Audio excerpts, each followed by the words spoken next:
guys, of course, thanks a lot for coming. It's really awesome that you're here. This is the first time for us addressing people. We're not used to doing this at all.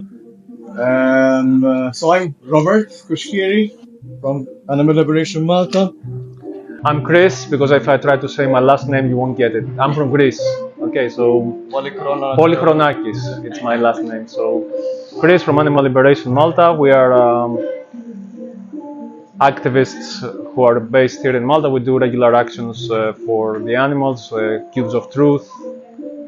We do a event called the 3-Minute Movie Challenge with a group called With the Free, where we show people footage from slaughterhouses and then we engage in conversations with them to hopefully make them aware of the. I was going to say, we just turn it down over there. Unfortunately, we can't turn it down. I do enjoy listening to it. Okay, so I was saying we're doing regularly actions for raising awareness about animal rights, various forms. So here, this workshop today is called "Is Being Vegan Enough?" and we're going to explore that question throughout our workshop. Yeah, so guys, we're no experts. We're not don't have any diplomas or any. I don't know, we're not experts in animal welfare or zoology or whatever. We're simply using our own time. Family man has his own kids. Like everyone in our group has their own life. Trying to use our own time for the animals, practically. We'd rather not be doing it because I'd rather be enjoying myself at the bar or with the kids playing football or whatever. In fact, we'd rather not even have to have this festival because we'd rather even not even have the label vegan. It's like calling someone who doesn't murder people, giving a label to those people, and having a festival between people who don't murder other people. You know, it's like, as much as it's nice that we actually have this for the first time in Malta, but it's also a pity that we have to have a festival for people who don't participate in animal exploitation. Thank you for joining, guys. Thanks a lot. You have to share that with us all. So, I don't know if you ever thought of it this way, you know, like, we're unfortunately a minority, either vegans or people who are getting there, people who are conscious or somehow, you know, they're getting to know how we are affecting the animal world, maybe taking steps to try not participate in it. In fact, before continuing, can maybe anyone here tell us what to understand by the word vegan? Don't worry if you are not vegans yourself. I don't know if everyone is vegan. It's not even in my interest. But can someone maybe tell us what they think about the word vegan? What do you understand by the term? I think the microphone. Or... I think it depends what. I mean, I'm vegan, but I'm not vegan because I still wear leather. So I'm not going to say I'm vegan because I am still wearing leather. Vegan can be that you don't eat meat, fish, anything to do with any kind of animal in contact. I look how Malta is evolved them. Not friends. Not friends. But yeah, that's my view on vegan. Yeah. Anyone else? I think the point that you mentioned leather, I think there's a difference between like vegan diet versus like a vegan lifestyle. Like someone might say I have a vegan diet but still wear leather, but still they're vegan. But there's a lot of like nuances. Yeah, it's like not everyone thinks of it the same way. Everyone has their own version. Anyone else? Myself, I'm vegetarian, not vegan. I never eat. I'm 31 and I never eat anything which is related to human food. So I'm only living on plants and other stuff. So I think it's very very healthy. And I don't have any eagerness to eat something which is related to animals. My mindset is like I don't want to harm anyone, kill someone and eat that stuff. So I do understand like vegan is the diet which I'm aware of. It's something related to somebody who don't eat something related to animals. They are plant-based. They don't eat milk and something like that. That's much knowledge I have. Anyone else would like to forget my version? I just left my children. I didn't know where I was. Okay. Want to make an announcement? She would die. Even more, I would do. Believe me, I do. Do you want to come and sit here with us? Please come join us. You can go sit under the trees if you want. Enjoy the music. Brooklyn, 1898, New York. Please join us. Okay, so many people understand in different ways what the term vegan means. In actual fact, if you search for the actual definition, it has all to do about animals. So practically it's a lifestyle where people, as much as they can, try to avoid anything which supports exploitation of animals. It has nothing to do with the environment, it has nothing to do with health. They can be a consequence of that, but it's not about environmental health or anything else. It's purely all about animals. It doesn't mean that someone who is vegan is not sensitive about other causes. So me as a vegan, I also care about the environment, so I try to not participate in anything which harms. It's difficult, but it's try to minimize my impact on the environment. But the term vegan itself, if you search for a true term with a true definition, it's purely about animals. So it's not even a diet. So me not eating animals still doesn't make me a vegan, because someone who says, okay, I'm vegan for health. Well, going to a zoo is not going to affect your health. Or wearing leather is not going to affect your health. Driving a car which is not environmentally friendly at all is not going to make you vegan. So these are all consequences, maybe, of being vegan. I could eat French fries all day long, every day of my life, and be vegan. It's not going to make me healthy. So again, the term vegan has all to do about animals. Anyone who does not eat anything coming from animals, that's a diet. It's more of a diet, it's a plant-based diet. So what are we all about here? Practically, as Christos said, we are a group, we could say a group of friends. We're not even a registered organization. We're a group of friends who try to use our time, and every few times a month we try to do something, be a voice for these animals. We could be a voice for other causes. There are wars, there are people being abused, whatnot. Many people tell us, oh, there are more important things to speak about, Yes, we can't speak for every cause. We have limited time even for this one cause, But the thing is that when it comes to animals, unfortunately, we are repeatedly, humans in general, are repeatedly leaving a very bad impact in huge numbers towards animals.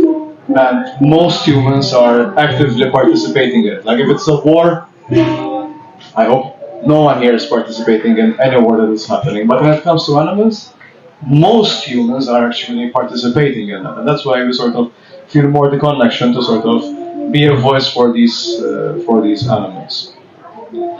Let me check my notes, because as I said, this is the first time that I'm doing something like that, and we prepared our own notes. I don't know if you want to add something from your Christos. Just to add to the point you made about warfare and whatnot, right? So most of us in our daily lives, when it comes to injustices and atrocities happening around the world, we don't have a way to control that. It's out of our control. We can't do anything about it. Maybe we can donate to an NGO or something.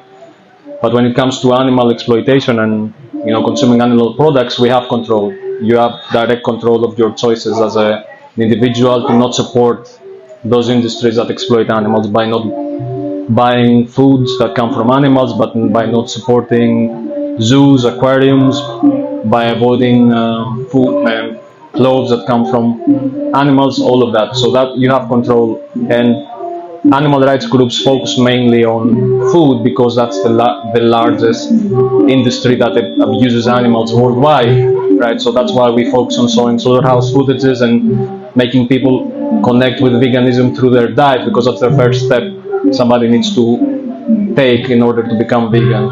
Because if you stop boycotting, if you start boycotting, let's say, zoos and aquariums and all of these other industries, how many times in a calendar year you visit a zoo or an aquarium, right? Once, twice, three times, but you sit down and have a meal 3, 4, 5 times a day. So that's where the most impact happens.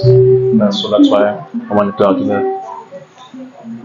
So what do we do? Animal Liberation Month. We're practically every three times a month. We take different kind of activism. We go in the street. And we try to vary our kind of activism. First of all, may I ask whoever heard of Animal Liberation Month here or knows what we do? Awesome. 3, 4. I know. Well, I know. Has anyone ever participated in some kind of animal-related activism in the streets, or maybe has done something different? Doesn't mean in the street. No. So the question here comes, we're trying, even with our stand, we're trying to tell people, I feel that somehow all of you have the animals at heart, not necessarily love, pure love, like even me myself, if I see a chicken or a pig in front of me, I don't necessarily feel love, actually I sort of stay away, I don't know, I have respect for them, like, but please stay away from me. You don't need to feel love to these beings, but I know that they feel so, and they're heavily abused, so I feel the need to do something for them. So I hope, somehow, each one of us here has at least respect towards animals, and maybe even some of you feel the need to do something, but maybe don't know what to do. So I invite you here, to anyone here, to maybe share what could people do in order to either be a voice for them or bring more awareness. You don't need to limit yourself to street, but can anyone come up with other examples how we can spread the word? If you think the word should be spread to other people, or maybe you think that something that I do and I want to keep it to myself, I don't care what other people do, feel free to be honest here, and there's no judgment here. So. Anyone would like to? Can I say something else? Like, our goal with this workshop and what we're trying to achieve is to primarily help understand ourselves what's holding people back from becoming active, more vocal about animal rights in their daily lives, and also to find ways to maybe empower them and find answers to those questions or fears that people might have that's stopping them from becoming more vocal about animal rights. So that's what we're trying to explore here. So as Robert said, if anybody wants to answer that question, what we can do to be more vocal about animals? Anybody? Like talking to people about it, like you're doing now. Talking to people about it, yeah. You want to describe how? Hi. Well, my good friend Jim Clifford, he's never had oat milk before, so I just explained to him that cow's milk is breast milk. So maybe he'll buy oat milk from now on. Something so small, maybe, yeah. Many people feel like they need an alternative, right? Like, Yes. if you're used to something, then of course, okay, I'm gonna stop it. But what am I gonna replace it with? Especially when it comes to nutrition. You stop something, you have to make sure that you somehow replace. So when it comes to milk, yeah, you need to replace at least calcium. Yours.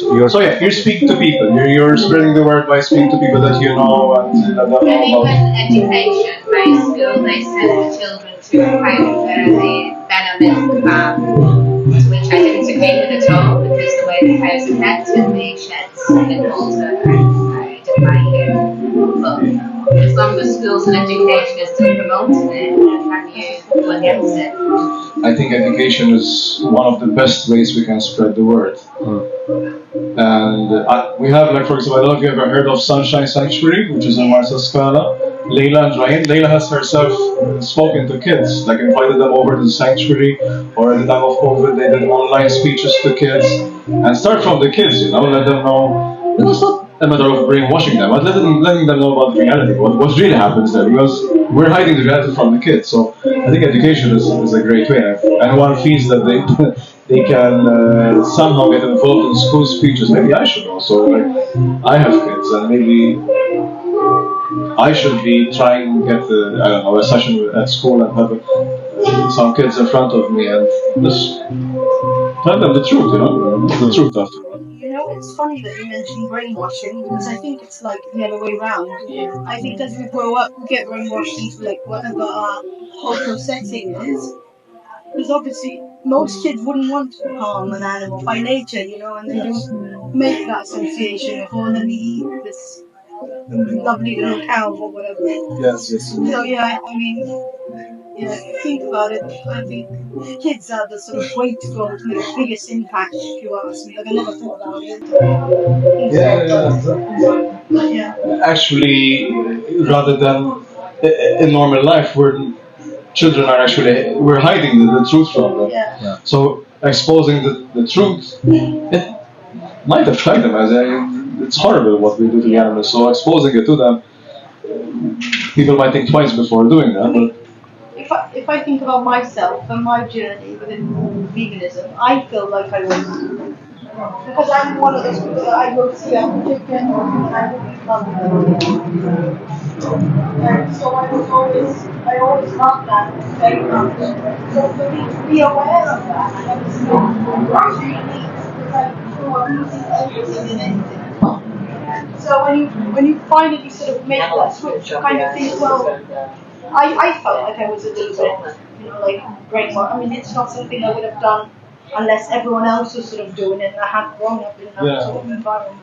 I mean, listen, we impose on our kids. I mean, if it's religion, if it's education, if it's what they eat, we impose everything on our kids. So why not inform them about something that we actually believe in, we care about? We're causing huge harm on these animals. As a consequence, also to our whole planet. So why should we hold back from informing the kids about that? So great point. Anyone else has any other ideas how we can be active and show more awareness about animals to other people? So what I think is, say somebody who's not doing a plant-based diet, a person should start like once in a week. Say there are 7 days. Once in a week, a person should choose and start off plant-based diet, and slowly and gradually, say in a month, first month, the person will do one day in a week, and then 2 days in a week, and 3 days, and like that. A person and in a family itself. For example, I'm staying with my husband. Say, for example, I have kids, so I should start in my family as well, and I can spread this at my workplace as well. So likewise, slowly and gradually we can be more connected to plant-based. You want to answer that, or shall I? No, you go ahead. So, two things. Spreading the message within family. One, it's good because hopefully they will take steps. But also you hopefully be more comfortable living within the people that surround you, that you live, so your family, friends, colleagues, whatever. So for example, from my own experience, I sat down with my own family. First of all, they were super angry when we told them that our kids were going to turn them to vegan. It's back 2019. My mom couldn't accept it. Forcing your kids. So I sat down with her. I showed her the documentaries which hit me most, but which I thought was going to hit her most. At the time, I think it was What the Health and Conspiracy at that time. And she never questioned it again. But I didn't want to argue with her. Maybe I did in the beginning. This is the first time, I don't know how I'm going to handle my mom or which comes up with the argument. So maybe we did argue and get angry at each other. But as a second step, I said, okay, you know what? Let me sit down with her and she's going to hear it from the professionals. Not from me. I'm not a professional. I'm just passionate about the subject. I don't need to be professional in order to speak up for animals. I know they feel pain. I don't need to be. Everyone can see that. But she had heard other stuff coming from professionals, so from zoologists, doctors, and all the professionals. She never questioned it again after that. Her fridge is full of vegan stuff. She's not vegan herself, but her fridge is full of vegan stuff. She cooks vegan for us, sometimes even for herself. So that helps a lot. One, informing them, and two, how you do it. Because if you're gonna do it in a gonna get into an argument, a heated argument, every single time, you're not gonna live comfortable with yourself. It's gonna make your life more difficult. You might even give it up after all because you're not comfortable with yourself. So, whichever step you do, I think it's best to do it in a way that To make everyone comfortable and they choose by themselves. Exactly. The second point on what you think, on what you said, and I don't know how many are going to agree with me, but this is the way we tackle this situation when it comes to activism in the street. I know that taking things slowly might be effective for some people, baby steps, I know. But think of it this way. If you were the victim, how soon would you want people to stop abusing you? At that point. At that point of time. At that point. So in the ideal scenario, when we do activism, if I'm going to tell people, please eat meat 5 times a week, and the other 2 times, please don't eat meat. I'm contradicting myself because I'm telling people to still continue eating meat. Less, but still eat meat. I need to show people that if something is wrong, every time you're going to do it, it's wrong. If you feel it's wrong, of course, because everything is personal. Everyone has different perspective for everything, but I can't tell people slow down. If you're doing something wrong, my suggestion is please stop it now. Inform yourself, because it's important to inform yourself, because you might get lost. You need to make sure that you're taking care of yourself. So, as we said before, if you stop meat, you need to make sure that you get iron from something. Let's inform yourself. The information is out there. Yeah. And if you feel lost, you can hire a professional, a nutritionist. I have a. Sorry, I've got to go. Okay. Sure. Thanks a lot for joining. I appreciate it. Okay, Thanks a lot. Have a and nice day. Thank you. I'm just I would love to stay, but I'm going to stay on holiday. I So appreciate we- you coming and joining. Thanks a lot. Okay. Thanks a lot. Okay, thank you. Thank you. Thank you. Bye-bye. Thank you. Bye bye. Feel free to come closer if you like. But Okay, thank you. Okay. I like the concept of baby steps and implementing small habits gradually into building a habit.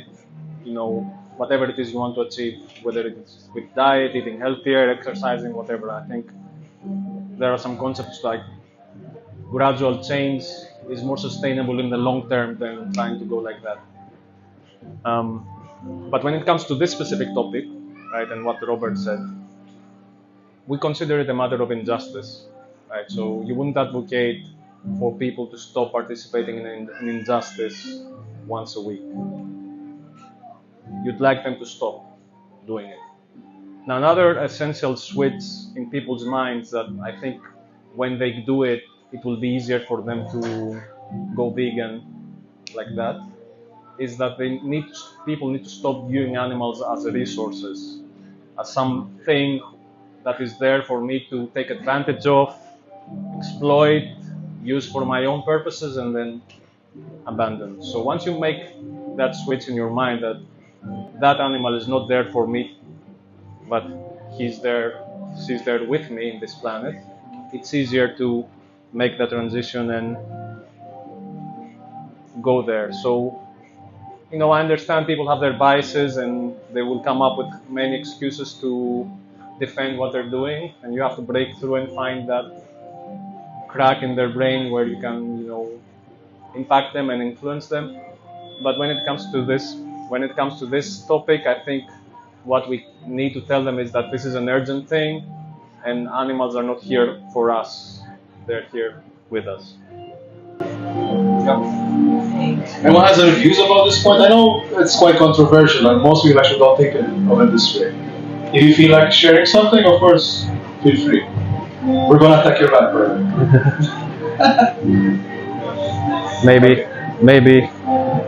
Maybe you can share common, excuses or resistance or colleagues, family, what people tell you when you discuss this thing, and we can discuss ways where you can, find the answers to those questions. And Like, have you had challenges yourself when trying to speak with other people? Or? I mean, I've been told that it's not really true, or that like the sort of things you see in the documentaries that we all know. It's mostly in America. I've had some colleague from work say Okay. this to me. It's like she was saying, I have a friend who did her thesis on this, and it's not really, they're not really kept.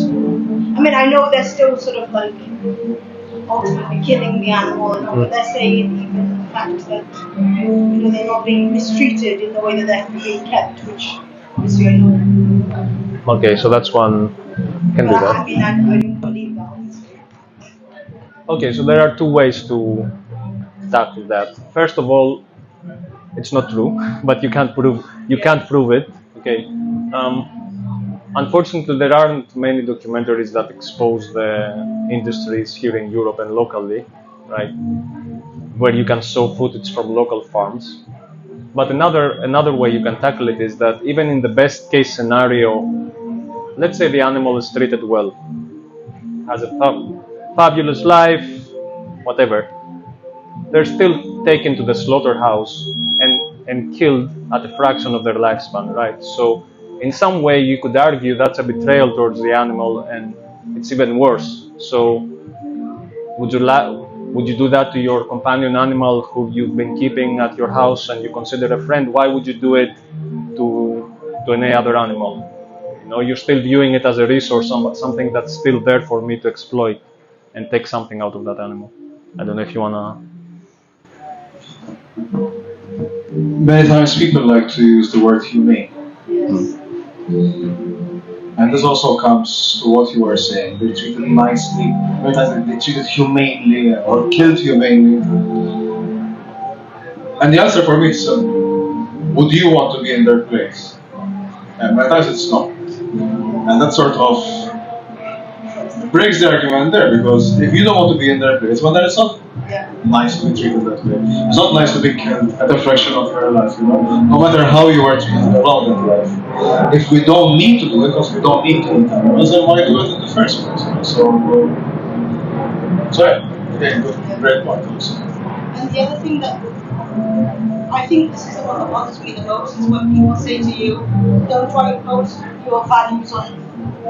I mean, that's just the hypocrisy in that. It's just unreal, And obviously, I've been in situations where I've tried to explain, but it's just like they're so brainwashed into seeing it in their way. And it's. Again, I mean, people don't realize that we are imposing on the animals, because the animals don't have a choice. Exactly. Like, I'm not doing this for me because, I like to eat this kind of food and I think you should eat this kind of food. I'm doing this because I don't want you to harm innocent beings. That's why. I like to tell people sometimes, if you were in a position, I would speak up for you. You wouldn't tell me that I'm forcing my beliefs on other people. Let's say Chris is abusing him, Yes, I wouldn't stop abusing him. I wouldn't do that. Okay, sorry. But I would tell him, you're abusing me. So am I forcing my beliefs on him just by saying, please have mercy on him? But actually, he is forcing him in a certain lifestyle or that or exploitation. I don't realize that. Yeah. Another thing is that if some kind of animal abuse was happening out in the public, right? I'm killing a pig right in front of you for my farm. Any meat eater, would you try to stop me? Most people would say yes. So why are you forcing your beliefs on me by stopping me from killing this pig in front of you? And on the other sense, vegans are not imposing any beliefs. We're just trying to make people aware. We're not any shoving vegan food down people's throat. It's just the defense they have, because I think it's a defense mechanism, because they don't want to be confronted with the reality of their actions, right? But it's a common thing people say, that don't force your views on me, but in reality they're the ones forcing their carnist worldview on animals.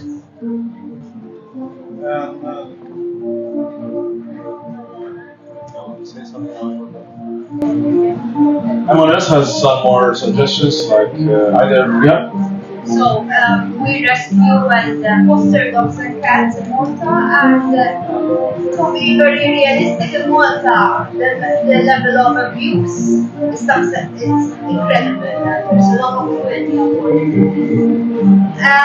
So it's even worse when you expand animals that society deems that they're for home. So in Malta per se, it's more difficult. I feel it's more difficult to be a vegan or a vegetarian. But with enough education, I think slowly, very slowly, but we're moving to see a festival such as this is something you won't expect it. But I think the road is very long and it's going to be very slow. But for instance, my whole family is not vegan, is not vegetarian, and they eat a lot of meat. But ever since we have become vegans and vegetarians, we started to, this is vegan. Oh. And to be honest, last Christmas I cooked them everything vegan except the turkey, and they didn't realize it. So I think it's all about trying to introduce the notion and what it really means in the island, because as an island, even our laws are a bit backwards, never mind everything else. So that's what I think from my end. But slowly and surely, I think it's positive. I think it's the same with any other kind of injustice. No? It takes slavery, It takes long. gay rights, women rights, racism. None of that has stopped. It started from somewhere, make huge change since someone started against the wind. And look where we are now. It's still happening, unfortunately, and there's still a long way. I don't think they will ever be solved 100%. But it's a matter of each one of us decide which part of history we want to be. Want to go with the flow and continue abusing, exploitation, be part of that kind of history, or stand against the wind and do something about it. As you said, having a vegan fest in Malta. That is something you would Exactly. Yes. Yeah, exactly. Just something very positive. Also something else, I'm remembering I wanted to say before. When we speak to people, most people are going to get defensive, and it's going to be hard for them to show you that, listen, you might be right. Because when they say that you are right, it means something needs to change in them. So on the spot, it's very difficult if they're going to tell you that you are right. Don't give up, because you planted something in those people's mind. Today it was you, tomorrow it's a documentary, the day after it's going to be something else, then it's going to be a product in the supermarket. So all these add up, and if any change happens within that person or those people, you are part of that change. You know, so never give up, even if, listen, trolls, they might be a waste of time. You will realize who is open to listen to your message at once. But don't be afraid to speak to people, because we shouldn't be ashamed of showing what we truly believe in. We shouldn't hide even behind the name vegan. No, even I sometimes stand back the word vegan, people how look at me, but we shouldn't hide behind this name, right? We should be proud, and it stands for something good. Maybe people need an explanation what vegan actually means. It's just showing compassion, or not even compassion, it's respect towards them. That's all it is. I can use also some personal experience from my family and friends when I told them I became vegan, and first time I went back to Greece because I'm from Greece, and we usually meet up in these tavernas where they sell the pork chops and the lamb chops and all of that, and I said no, I'm not gonna eat that stuff. They were like, so what are you going to eat? So it's I think the social aspect is what holds back people a bit more. And at the beginning, I tried to explain to them and why I'm vegan and all of that. You realize who, as Robert said, who is open to the message and who's not, right? So if you have a family member or a friend, you talk to them about it, they know you're vegan, and they're still not willing to change or open, I think you should also choose your battles and see where you can have an impact or not. As you said as well, people slowly, you plant a seed in them. When I first went vegan, and I told my mom, when you come here to visit me in Malta, we're not going to have any vegan food in my house, forget about it. She was like, You are going. well, sorry, we are going to have, we're not going to have any non-vegan. Yes, thank you for correcting me. Yes. She was very defensive, but last year she came and we actually watched a documentary together, Dominion, okay, which I never imagined it would happen like 3 when I first turned vegan. So first of all, choose your battles. Second of all, when you know pound at a little stone, it takes a little chink at a time every time, and then there's a tipping point where the switch. Some people switch like that, and it happens instantly, but others need some more pushing. So for me, this activism is an outlet to get to speak to more people who are open to the message, and we do interact with many people who are open to veganism and to the message when we talk to them versus our own friends and family. So if you have that calling, you feel you need to speak about this cause, and your friends and family are not willing, speaking to strangers might be the outlet you need, in my opinion. So to close off, guys, because we don't want to hold you much longer. The message here is, well, one, don't be afraid of showing what you truly believe in. Please spread the word. And spread the word in a word that you think you can excel in. So if you're a musician, write songs about it. If you feel yourself being comfortable with social media, please use social media. If you want to join us in this stream, please do so. We are always looking for more people, and actually, at Liberation Malta, you can just find us on Facebook and send us a message if you want to join any of the activism that we do. Very good. Malta is a very, very good place for us to reach people. One, because it's always different people. If you go on the village square, it's going to be repeated the people that we meet, but Malta it's always different people. So if it's sanctuaries, that's a huge way of change. And actually, please do share. I don't know if you share it online, but please. I do share. You're spreading the word. You're spreading the word. So that's a huge. But the thing is, which is good, by spreading the word on dogs and cats' rights and their need not to be exploited, indirectly you're spreading the word that yes, we do love all animals, not just those in the households. So, and thankfully, lately I'm noticing a lot of vegan chefs on social media and they Yes, do yes. amazing stuff. So that is also something really. Maybe in your message, I think. I'm sorry, I don't follow you. I want to follow you. But maybe in your message, when you're spreading awareness about cats and dogs, maybe extend it to any other kind of animals. Yes, I do normally want to. No.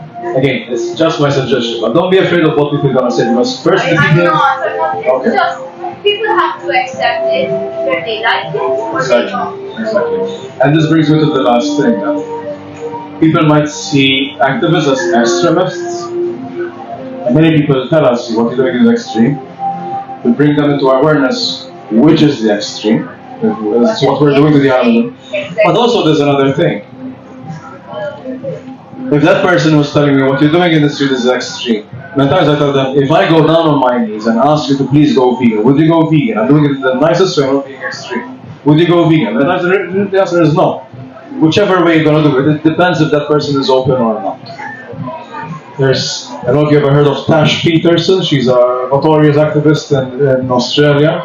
She literally went just with her panties, covered in her own period blood, and telling people blood is on your hands. And she went to supermarkets. And that's, for many people, it's perceived as extremism. And she went on the news, she went on all over the media, all Australia knows about her. She's spreading the word, she influenced lots of other people. Many people see her as extreme, yes. But then there's, for example, Erkling Ed in England. He has stable debates, very educated, is super informed. In both cases, they influence people. In both cases, there are people who hate them. Whatever you do in life, people are going to see you one way or the other. Depends how open they are. Yeah. They might be completely closed for now, and whatever you do, they're not going to change. Now there are other people who are going to hit them the right spot. Whatever you do in life, you can't always get it right. So do what you feel is right. Use your own talents, and please do spread the message. Because the end of this thing, if we were in their place, we want someone to speak up for us. Please speak up for me. Okay? If you want to add anything, guys, feel free to do so. And that's it for us. I don't know what's Oh no. Very well said. The last part, for the animals, and as Robert said, you don't even have to be on the forefront speaking to people. Even in the background, doing any small contribution to the movement helps, because we, as we said at the beginning, we do this on our free time. I have kids, he has kids. I work a full-time job to provide for my kids, he does as well. So unfortunately, we're not professionals. We're doing this because we're passionate about the cause. Yeah, we're friends. So we need even sharing our posts on social media helps. So thank you very much for being here today, and we appreciate you.